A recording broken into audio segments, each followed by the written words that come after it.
Bienvenidos, hoy es un día histórico marcado por caídas abruptas con patrones no vistos desde 1974, donde la inflación no es un juego y puede seguir reapareciendo. Arrancamos. Factores Económicos es presentado por ilafin.com, Battlefield, Kaplan, Pushton. Y entrando en la pelea económica del día de hoy, en el primer round vamos a hablar de una medida que se tomó en Nueva York para ayudar con los alquileres, pero no tuvo el efecto deseado. En el segundo round vamos a hablar de la figura de la oficina familiar o family offices, qué oportunidades ofrecen, por qué existen y por qué ese término que han escuchado muchísimo debemos desglosarlo. Y en el tercer round vamos a tocar la crisis de la vivienda como un problema global. Vamos a analizar el caso específico de Irlanda para que entiendan que no es una situación nada más en los Estados Unidos y por supuesto toda nuestra mágica y entretenida explicación porque esto es Factores Económicos. Adelante.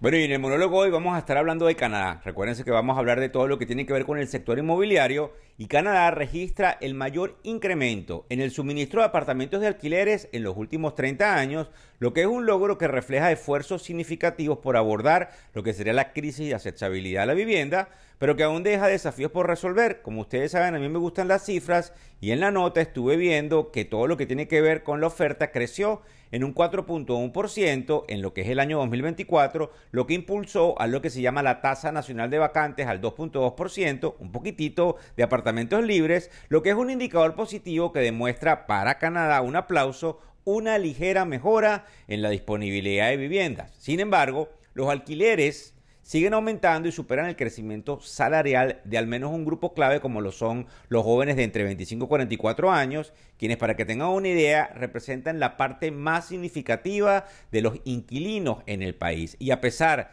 de que el crecimiento de los alquileres, otra data, se moderó, pasando de un 8% en el 2023 de aumento a un 5.4% en el 2024, las nuevas unidades construidas, según estuvimos observando, son principalmente de alto costo, lo que limita las opciones de viviendas accesibles para muchísimas familias. Y ese panorama destaca la importancia de políticas como los préstamos de bajo costo promovidos y subsidiados por el gobierno, como es el caso del primer ministro Justin Trudeau, los cuales han empezado indudablemente a mostrar impactos positivos en todo lo que es la construcción de la vivienda. Por cierto, en el Outlook de hoy vamos a estar hablando de lo que sucedió aquí en los Estados Unidos. Le damos las gracias, como ven ahí en pantalla, a nuestro queridísimo anunciante, el grupo ilafin.com, y quiero contarles en el clic que viene una conversación muy especial que tuve con William Kelly, que es el presidente de Kaya.org, que es una de las asociaciones de finanzas más importantes del mundo, y le pregunté cómo podíamos ayudar al inversionista pequeño. Veamos su respuesta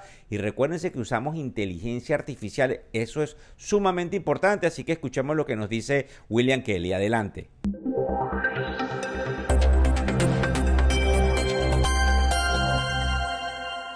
Entonces, ¿cómo proporcionamos acceso de manera responsable? Y el papel de la regulación es un ejemplo, y creo que tendrá que haber más en lugar de menos.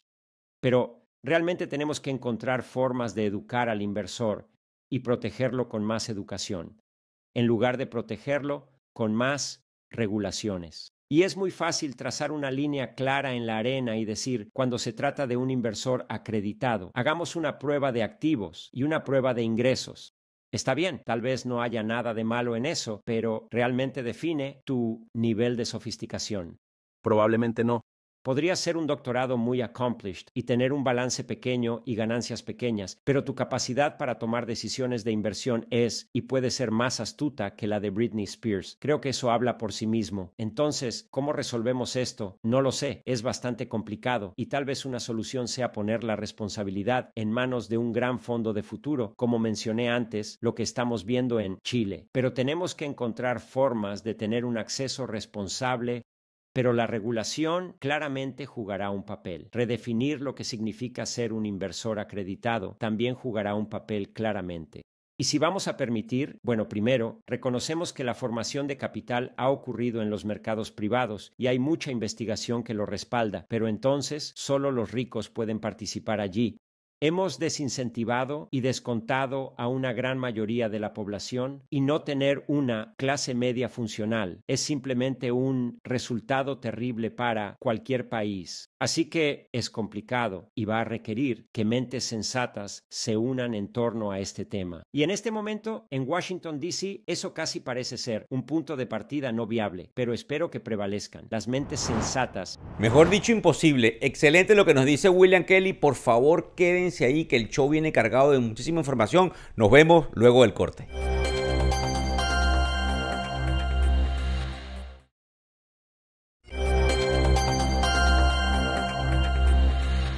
Y esta sección la habíamos dejado por ahí en el olvido, pero es muy interesante lo que pasó hoy. Como están viendo ahí en pantalla, los tres índices cayeron 2.58, 2.95 y 3.56. Esto es una caída que no se ve todos los días y la pregunta que nos hacen o que nos hacemos todos es, ¿lo volverán a comprar?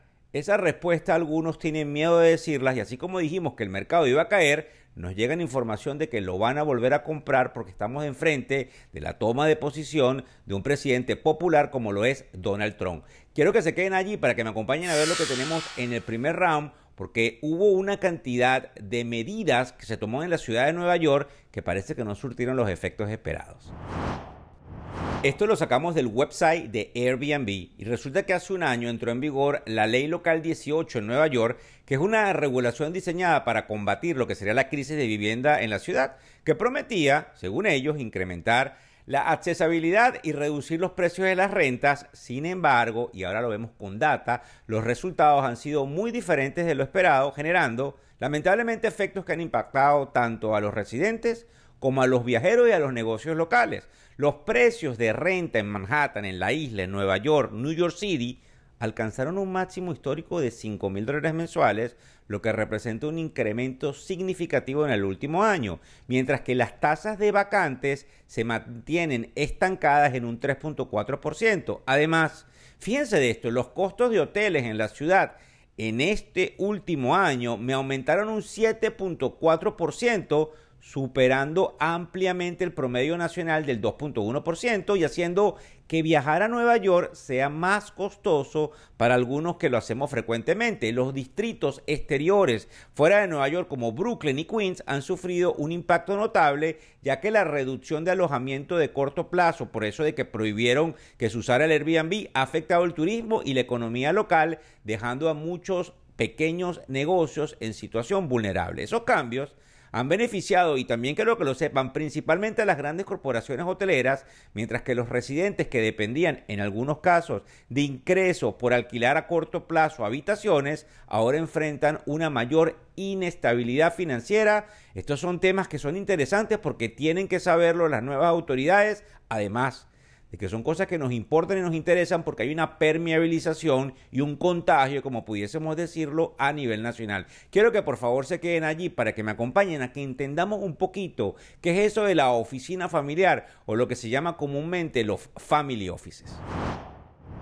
Y con esta explicación de este round ustedes se van a dar cuenta que no es complicado. Los family offices o oficinas familiares son firmas internas de inversión y servicios para familias de altos ingresos. Single Family Office es para una familia muy adinerada, o Multifamily Office es cuando estos asesores manejan el dinero de varias familias. Este modelo ha aumentado significativamente todo lo que tiene que ver con las inversiones directas en empresas privadas. Tienen un pool de dinero y van directamente a tratar de comprar esas empresas privadas, evitando los costos de otras firmas que se encargan de eso, como son los fondos de private equity o capital privado, apostando, en este caso, esos family offices por sus propios conocimientos empresariales. Sin embargo, una nueva encuesta de una escuela de negocio muy importante que se llama Wharton refleja que las organizaciones enfrentan importantes desafíos estructurales, digo los family offices, en la ejecución que podría poner en riesgo los resultados a largo plazo. Solo el 50% de esta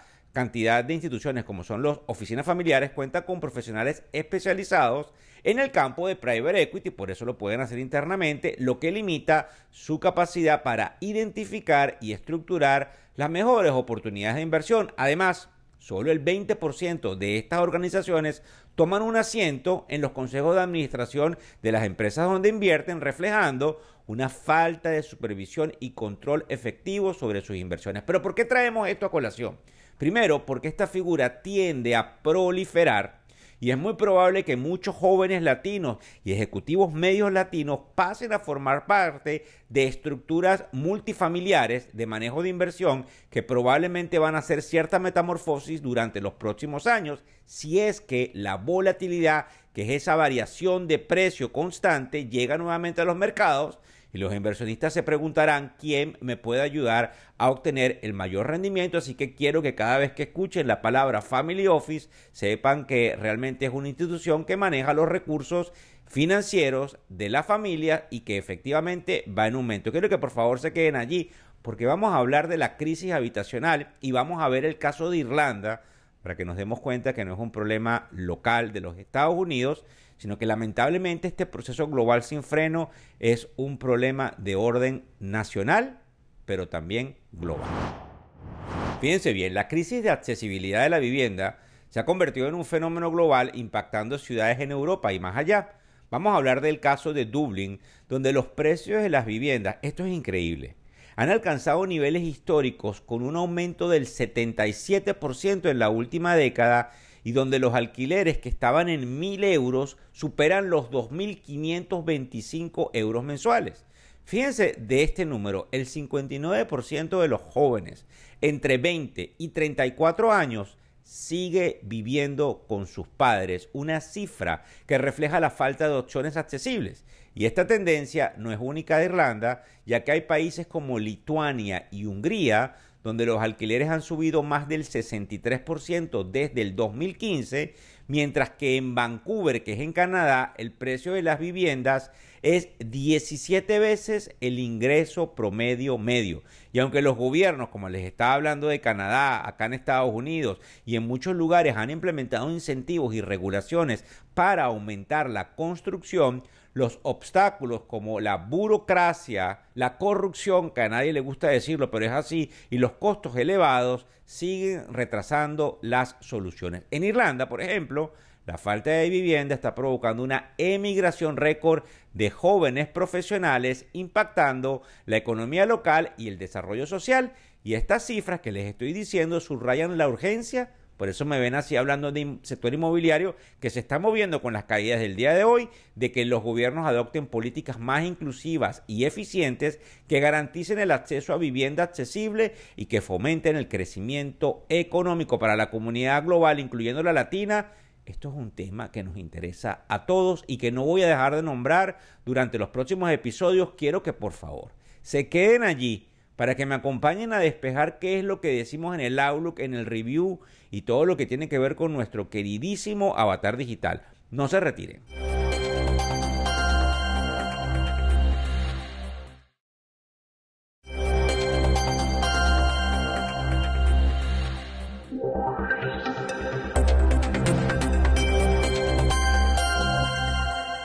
Bueno, llegamos al Outlook y en cuanto a los indicadores del día de hoy, lo más relevante, como ustedes pueden entender porque está en todos los medios de comunicación, es el recorte de las tasas de interés en un cuarto de punto porcentual, una decisión que fue tomada con cautela ante las políticas económicas que viene implementando lo que será la nueva administración del presidente Trump. Pero en Gran Bretaña, la inflación se mantuvo estable en un 2.6% anualizado y en los Estados Unidos, antes de saberse esa decisión de las tasas de interés, los permisos para nuevas construcciones alcanzaron la cantidad de 1.500.000 unidades, que es una cifra afortunadamente ligeramente superior a lo esperado, reflejando un sector inmobiliario que pudiese tener más oferta. Es importante recordar que el mercado inmobiliario es clave como indicador de crecimiento y de confianza económica y hoy debemos mantener una atención especial sobre los posibles cambios que podría marcar la agenda de la administración de Trump al respecto. El mercado de acciones, como vimos, reaccionó con una volatilidad y con algunas ventas que ya anticipábamos. Vamos a echarnos un poco de flores. La semana pasada, el día lunes, lo dijimos, y en estos momentos de incertidumbre son naturales que muchos inversores que se mantienen positivos hacia el 2025 digan, ¿Habrá que comprar este retroceso? Me llegan noticias de que sí, de que habría que comprarlo. Con respecto a lo que tenemos para el día de mañana, el enfoque va a estar en lo que serían las registraciones de los automóviles en la eurozona para noviembre, que es un indicador importante que mide el rendimiento del sector automotriz. También vamos a destacar, y es interesante, una rueda de prensa que tiene Vladimir Putin, donde se esperan declaraciones sobre la economía totalmente rusa, y obviamente temas geoestratégicos, geopolíticos. En Asia, la decisión obviamente del Banco Central de Filipinas va a tomar relevancia por eso de que todo está interconectado e indudablemente vamos a seguir muy de cerca cómo reaccionan los mercados luego de la caída, que vamos a seguir viéndolo cuando estemos durmiendo porque Asia abre, se puede contagiar Japón, se puede contagiar Hong Kong. Y es muy interesante porque así con estos estornudos es que vienen algunos contagios que le dan paso a la volatilidad, que no hay que tenerle miedo porque es sano que hayan correcciones. Quiero que por favor se queden allí para que me acompañen a ver lo que decimos en el review del día de hoy de esta estelar institución JP Morgan.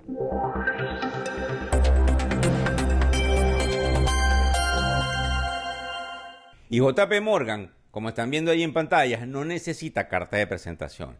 Es el banco más importante de los Estados Unidos y algunos me acompañan en coro a decirles que es el banco más importante del mundo. Ellos tienen muchísimas unidades de negocio. Una de ellas es las unidades que le entrega a quienes manejan dinero institucional, que deberían hacer con el dinero. En contraprestación, se les entrega el flujo y por comisiones es como ellos hacen dinero. Es bastante entendible, porque no es así de fácil, pero quiero que me acompañen a ver en mi sección qué dice el BIC, qué nos dicen algunos bancos de inversión con respecto a algunas instituciones, que me parece interesante que se los hagamos saber a todos ustedes.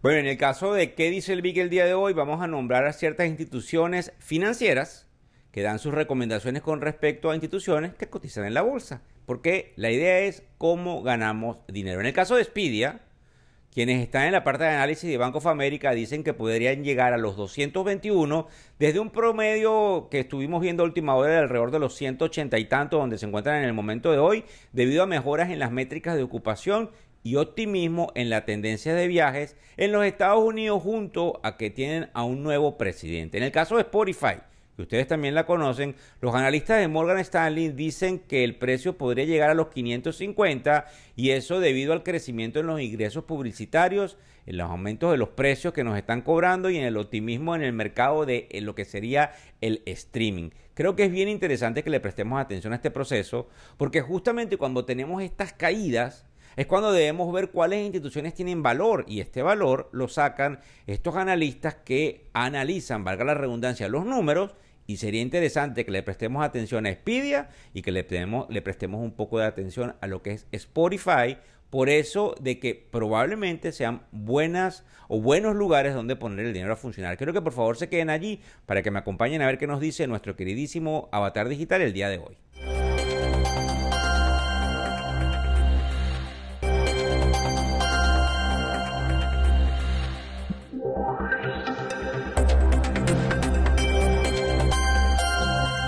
Les habla su avatar preferido desde las alturas digitales. Hoy vamos a discutir la famosa regla del 4%, una guía popular para los jubilados que buscan retirar dinero de sus ahorros sin quedarse sin fondos. Pero, según nuevos datos de Morningstar, esa regla necesita ajustes importantes. En 2025, la tasa segura de retiro se reducirá a 3.7%, lo que significa que una cartera de $1 millón permitirá retirar $37,000 en el primer año, en lugar de los $40,000 que establecía la regla original. Esto se debe a las expectativas de bajos rendimientos en acciones y bonos, que limitan el crecimiento de las inversiones. ¿Qué pueden hacer los jubilados ante este escenario? Flexibilidad es la palabra clave. Ajustar los gastos según el mercado es esencial, reduciendo en años de malos resultados y permitiendo gastar más en años de bonanza. Esta estrategia puede garantizar una mayor seguridad financiera. Además, consideren retardar el cobro del seguro social hasta los 70 años. Esta decisión podría incrementar sus pagos mensuales en un 8% anual, lo que representa un gran beneficio para aquellos que pueden aplazar el cobro. No olviden también los gastos de atención a largo plazo, un factor crucial en la jubilación. En 2023, el costo promedio de un hogar de ancianos alcanzó los $8,700 mensuales. Planificar estos gastos puede hacer una gran diferencia. Finalmente, la planificación financiera es clave para asegurar una jubilación sin sorpresas y con calidad de vida.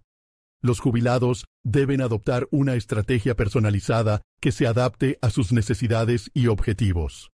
Mañana volvemos con más información. Muchas gracias.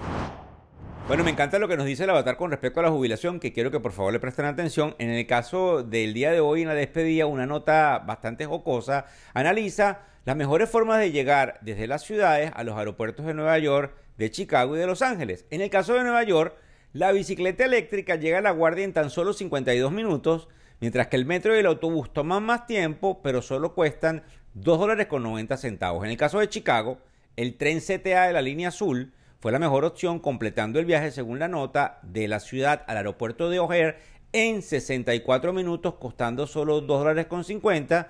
Y en el caso de Los Ángeles hay un autobús que se llama Flyaway, que fue una alternativa económica y rápida, costando $9.75 en comparación con los $79 más propinas que cuesta el Uber. Mire, me dicen por allí, Víctor, dile a la audiencia que no se preocupe, que aunque podemos tener mayores caídas, el mercado lo van a volver a comprar porque Santa Claus viene probablemente con un rally, además de que tenemos una administración bastante pro negocios que tomaría las riendas del país el próximo 20 de enero. Mañana volvemos con muchísima más información. No se les olvide seguir Factores Económicos. Muchas gracias.